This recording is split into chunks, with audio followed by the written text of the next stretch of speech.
जय श्री कृष्ण।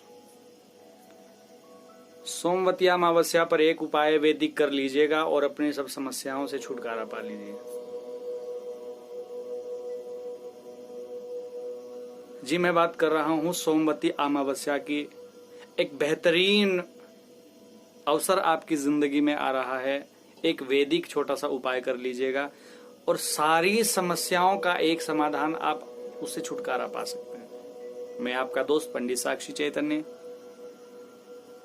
हमारे चैनल को सब्सक्राइब करें, लाइक करें, वीडियो को थोड़ा शेयर कर दें। अगर आपकी कुंडली में काल सर्प योग का निर्माण हो रहा है, अगर काल सर्प योग से आप ग्रसित हैं और आपकी जिंदगी में चल रहा है सांप सीढ़ी का खेल। आप सब जानते हैं सांप सीढ़ी 99 पर आदमी जाता है और वहां पर वो सांप उसको डस लेता है और वो व्यक्ति 0 पर आ जाता है। अगर आपकी जिंदगी में भी चल रहा है ऐसा काम, अगर आपको बहुत बार रीस्टार्ट आप अपनी जिंदगी में अगर कर रहे हैं, तो आप इस बेहतरीन उपाय को कर लीजिएगा। ये अवसर आपको शायद दोबारा कभी नहीं मिलेगा। अगर आपकी जिंदगी में मंगल दोष आपको लग रहा है, अगर मांगलिक दोष से आप ग्रसित हैं और अगर आपके विवाह संबंधी कोई बाधाएं आपके जीवन में आ रही हैं, तो आपको ये उपाय करना चाहिए। अगर आपके घर में पितरों का दोष चल रहा है, कैसे पहचाने पितर दोष आपके घर में? अकस्मात गृह कलेश, बिना किसी बात पे अगर आपके घर में कलेश अगर चढ़ा हुआ है, कलेश अगर आपके घर में मिचा हुआ है, तो समझ लीजिए आपके घर में कहीं ना कहीं पितरों का दोष है। आपके पितर कहीं ना कहीं आपसे अतृप्त हैं, कहीं ना कहीं आपके पितर आपसे रुष्ट हैं। गर्भपतन कई माताओं को हो जाता है, कई हमारी माता बहनों को जब गर्भ धारण करती है वो महीने 2 महीने में उनका वो एबॉर्शन हो जाता है, उनका वो गर्भ खराब हो जाता है।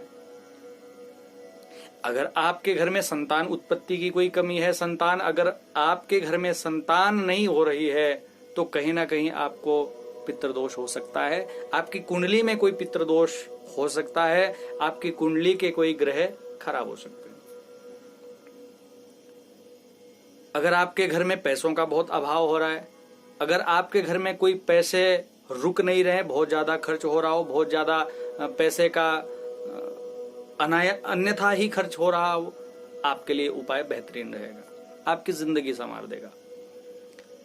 गुरु चांडाल जैसे दोष अगर आपकी कुंडली में बने हुए हैं, चंद्र ग्रहण जैसे, सूर्य ग्रहण जैसा योग अगर आपकी जिंदगी में बना हुआ है, अंगारक योग जैसा अगर आपकी कुंडली में योग बना हुआ है जो आपके जीवन को बुरी तरह से प्रभावित कर सकता है, तो आपके लिए उपाय बेहतरीन रहेगा, आपको ये करना चाहिए। अगर आपको नौकरी में कोई दिक्कत आ रही है, बार बार आपकी नौकरी छूट जा रही है, अगर आपका कहीं भी जाकर के काम नहीं लग रहा है, अगर आप बहुत प्रयास कर रहे हैं फिर भी आपको कोई काम नहीं मिल रहा है, सोमवती अमावस्या पर यह उपाय कर लीजिएगा, आपकी जिंदगी खुशहाल हो जाएगी।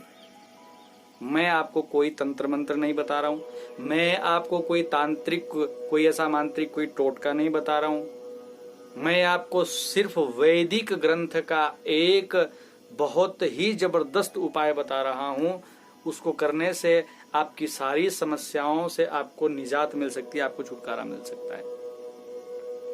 अगर आपके बच्चे बहुत किसी कॉम्पिटिटिव एग्जाम की तैयारी कर रहे हैं, एचएएस की तैयारी कर रहे हैं, आईएएस की तैयारी कर रहे हैं, एमबीबीएस की तैयारी कर रहे हैं, आईपीएस की तैयारी कर रहे हैं, यूपीएससी जैसे एग्जाम की आप तैयारी कर रहे हैं, और आपका बच्चा लास्ट पॉइंट पर जाकर के रुक जाता है, 99 पर जाकर के अगर आपका बच्चा रुक जाता है, 1 या 2 पॉइंट से अगर आपका बच्चा पीछे छूट रहा है, तो ये उपाय आप कर लीजिएगा, आपके बच्चे का जीवन बन जाएगा। मुझे कोई आपसे कोई लालच नहीं है, मुझे कोई आपसे दक्षिणा नहीं चाहिए इसकी, और आप बिना ही किसी बहुत अधिक प्रयास से, बहुत बड़ा आपको कुछ नहीं करना है, बहुत सीधा और सरल उपाय आपके लिए बता रहा हूं। आप एक गरीब से गरीब व्यक्ति भी इस उपाय को कर सकता है। अक्सर बहुत बड़े बड़े लोग बहुत बड़े बड़े उपाय कर लेते हैं। सोमवती अमावस्या आ रही है, कुछ लोग हरिद्वार गंगा में जाकर के कुछ अपने पितरों के नाम का पिंड दान कर लेते हैं, या गया जी में जाकर के श्राद्ध इत्यादि कर लेते हैं। पर जो साधारण से साधारण परिवार है, जो यहाँ तक पहुंचने की सामर्थ्य नहीं रखता, जिनके पास इतनी सुविधा नहीं है, कि वो उस जगह पर जाकर के अपने पितरों के निवारण के लिए कुछ कर सके या इन दोषों से निजात पाने के लिए कोई उपाय कर सकें। मैं आप सबसे निवेदन कर रहा हूं, कृपया वीडियो को शेयर करें ताकि एक मध्यम वर्गीय परिवार के पास भी ये वीडियो जाए, ये संदेश हमारा उनके पास जाए और वो भी सोमवती अमावस्या कोई उपाय कर लें। मेरी आपसे प्रार्थना है। करना क्या है आपको? सारी समस्याओं का समाधान पाने के लिए आपको उपाय क्या करने हैं, आइए इसके बारे में बात करते हैं। सोमवती अमावस्या के दिन आप किसी सार्वजनिक ऐसे स्थल पर जाइएगा जहां पर एक पीपल का बड़ा वृक्ष हो, प्राचीन कोई वृक्ष हो, सार्वजनिक वहां पर जगह हो और परिक्रमा करने की व्यवस्था जहां पर हो। कुछ लोगों के घर पर भी आंगन में वृक्ष होते हैं, पीपल देवता होते हैं, या किसी के छत के ऊपर गमले में वो लगे होते हैं, वो नहीं। आपको सार्वजनिक किसी प्राचीन किसी ऐसे आप पीपल के वृक्ष के पास जाएं, फूल इत्यादि, दुर्वा इत्यादि, थोड़ा नैवेद्य शक्कर इत्यादि लेकर के आप थोड़ा जाएं। तिल का तेल आपको लेकर के जाना है। एक बड़ा चौमुखा दीवा आपको लेकर के जाना है। एक दीपक आपको ले जाना है। 108 बताशे आपको लेकर के जाने हैं। जो दीपावली में मीठा जो बताशे मिलते हैं वो बाजार में कहीं भी उपलब्ध होते हैं या आपके घरों में पड़े होंगे। 108 की वो संख्या होनी चाहिए। ये सारी सामग्री लेकर के, गंगा जल और जल लेकर के आप किसी पात्र में, लोटे में, आप किसी ताम्रपत्र में आप उस जल को भर करके ले जाएं और पीपल के वृक्ष के पास जाकर के आपको बैठना है। धूप बत्ती इत्यादि, दुर्वा इत्यादि सब चीज भगवान को दान करके वहां पर पूजा अर्चन करने के बाद तिल के तेल का दीपक आप जलाएं। और तिल के तेल का भाव हो तो आप सरसों के तेल का भी आप दीपक वहां पर जला सकते हैं। जैसी आपकी भावना हो, जैसी आपकी श्रद्धा हो, जैसी आपकी सामर्थ्य हो, आपको वो काम वैसे करना है। दीपक इत्यादि जला करके, पूजा इत्यादि करके अपनी मनोकामनाओं का स्मरण करते हुए आप किस मनोकामना की पूर्ति के लिए वो उपाय कर रहे हैं उसको स्मरण करना है और भगवान से आराम से बैठ करके आपको प्रार्थना करनी है। भगवान नारायण से आप प्रार्थना करते हैं, आप माँ भगवती लक्ष्मी से आप प्रार्थना करें, हे माँ, हे गोविंद, आप हमारे समस्त कलेशों को आप दूर करो, हमारे इन समस्त कष्टों का आप निवारण करो।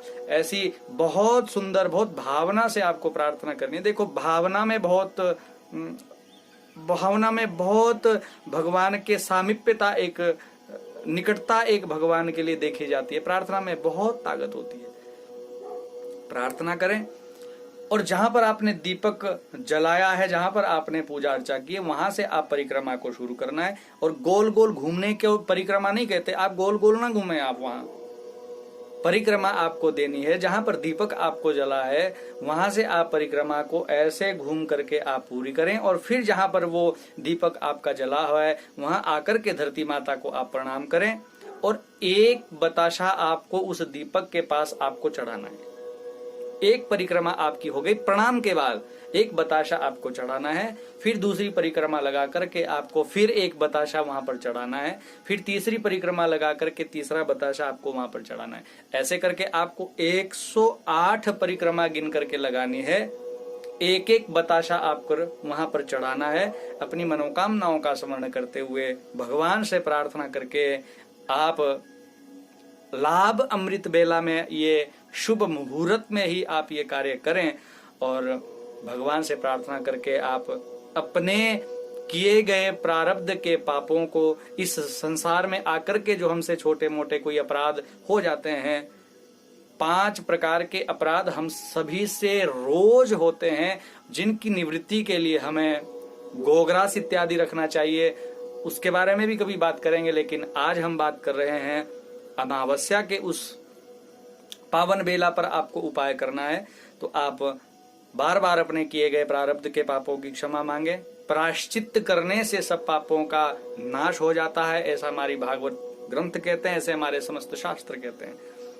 किसी भी प्रकार का आपका दोष होगा, चाहे वो कालसर्प योग होगा, चाहे वो मांगलिक दोष है, चाहे वो कुंडली का कोई भी दोष है, कोई भी बुरे ग्रह का प्रभाव है, या आपकी कुंडली में चंद्र ग्रहण योग है, अंगारक योग जैसा आपके जीवन में योग है, सूर्य ग्रहण जैसा आपके जीवन में योग है, मांगलिक दोष जैसा आपके जीवन में योग है, घर में कलेश आपके पड़ा हुआ है, अगर संतान उत्पत्ति में बाधा है, अगर आपके पितरों का दोष है, नौकरी में कोई आपके रुकावट है, अगर विवाह में कोई रुकावट है, धन दौलत में कोई आपकी रुकावट है, आपकी तरक्की में कोई रुकावट है, उन सब बाधाओं को भगवान दूर करेंगे। उन सब बाधाओं को भगवान आपके लिए, उन सब कष्टों का निवारण भगवान करेंगे। ऐसी प्रार्थना करके आप घर लौट आवें और भगवान का कीर्तन करें, भगवान का प्रार्थना करें भगवान से। ओम नमो भगवते वासुदेवाय मंत्र का आप निरंतर जप करते रहें। जब तक आपकी परिक्रमा खत्म ना हो जाए तब तक आप ओम नमो भगवते वासुदेवाय मंत्र का जप करें। और घर आने के बाद अगर आपके लिए सुलभ हो पावे तो किसी व्यक्ति को, किसी ब्राह्मण को, किसी कन्या को आप भोजन करा दें। किसी दीनहीन दुखी को आप भोजन करा सकते हैं। सुंदर स्वादिष्ट भोजन आप उनको कराएं। ये जरूरी नहीं है कि आप भोजन ही कराएं, लेकिन अगर आपके पास संभावना है, अगर आपके मन में भावना जगे, आपको कोई सुलभता से प्राप्त हो जाए, किसी दीनहीन दुखी को आप दें, किसी ब्राह्मण को दें, किसी कन्या की सेवा करें, उनको दान दक्षिणा दे करके ओम नमो भगवते वासुदेवाय का आप जप करें। और सोमवती अमावस्या पर इस भाव से किए गए सारे भजन जप तप को करने के बाद आपको भगवान एक सुंदर योग्य आशीर्वाद देंगे, आपके कष्टों की निवृत्ति होगी। अब आपसे इजाजत लेने का समय है। फिर किसी रोचक जानकारी के साथ आपसे मिलेंगे। तब तक के लिए जय श्री कृष्ण, जय श्री राधे।